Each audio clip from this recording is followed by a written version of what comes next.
At this church in southwest London, they take their duties very seriously and they're not afraid of speaking out for what they believe.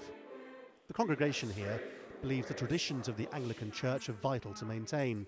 That means they see the church as being like a family, so women are allowed to participate in the teachings of the church, but a bishop should be a male leader. They wouldn't regard that as sexist and insist it actually constitutes a form of equality.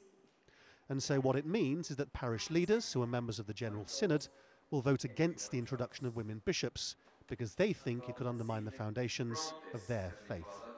We flourish best in the family and in the church when we play our roles appropriately, and that involves men taking self-sacrificial responsibility in the family and the church, and it involves women supporting them in that. I vote against it because although I think women bishops is inevitable in our church, the measure as it stands before us does not give the 30% of us within the Church of England who are opposed to women bishops the safe space that we need to continue as loyal Anglicans in the Church of England. Yet elsewhere, the same deeply held beliefs lead others to entirely different conclusions.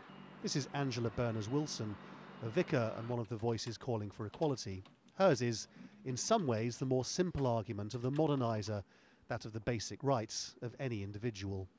In every other organisation in our society, there's no bar on women rising if they're good enough, if they're the right person.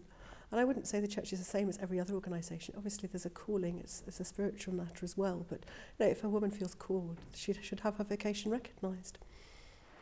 Lambeth Palace, the home of the leadership of the Anglican Church, is strongly supportive of reform, but they're up against the traditionalist, evangelical, Catholic-leaning parts of the church who all want to vote the measure down, and it's very close. In order to pass, this vote will need a 2/3 majority in all three houses of the church. It's guaranteed in two of them, but in the third, the so-called House of the Laity, it's said to be too close to call. If the vote isn't passed, the entire plan could be shelved for the best part of a decade. So it's a huge test for the incoming Archbishop of Canterbury, Justin Welby, who will support women bishops. Whichever way the vote goes, it seems likely to lead to more division among Anglicans. Lawrence Lee, Al Jazeera, London.